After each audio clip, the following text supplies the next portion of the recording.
It's an open secret in Nagaland, a part of the way of life of ordinary people in this state. Taxes have to be paid to underground groups. Everyone pays, from government officials whose salaries are often deducted at source to small-time businessmen. And the threat is very clear: pay up or else. Shriranjan Sen has this report where there are some who are finally trying to fight this corruption, but their efforts are just a tiny step before any real change realistically emerges.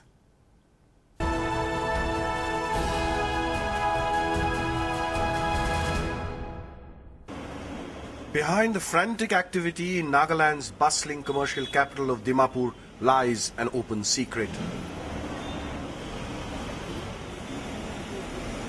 SMSs and letters from militant groups to businessmen seeking extortion money that insurgents call tax, and compliance is acknowledged through receipts like this. Everyone here pays extortion money several times a year. After a lot of cajoling, one entrepreneur agreed to speak but didn't want to be identified. The taxation upon the general public as well as the business people has become rampant. Police also cannot do much because of many reasons known to them, and also they also have their own family.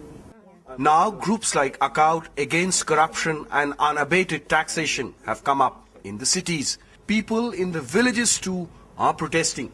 These women at Old Shroba, armed with just sticks, chased away the underground cadre who extorted money at this tri-junction. We tried to stop them. After that, slowly they also stopped collecting taxes. So how much exactly do the insurgent groups like the NSCN-IM, the NSCN Unification and the NSCN-K, the NSCN Reformation, the Naga National Council and the others make?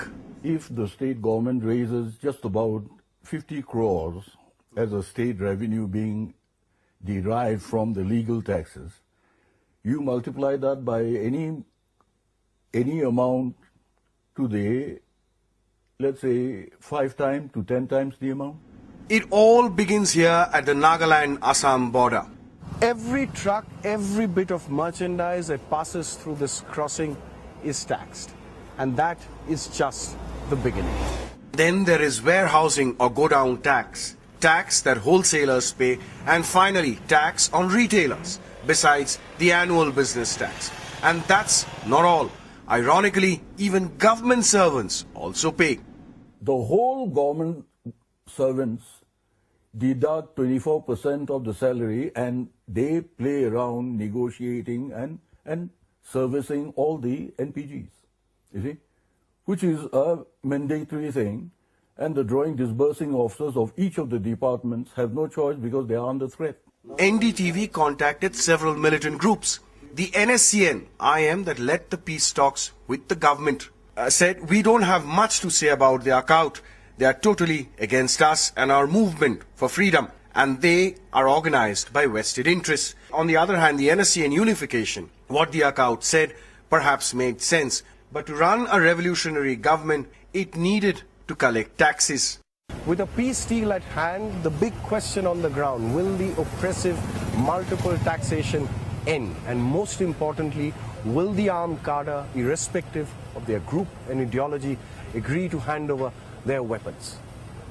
In Nagaland, with camera person Sanjay Chakraborty, Shriranjan Sen for NDTV.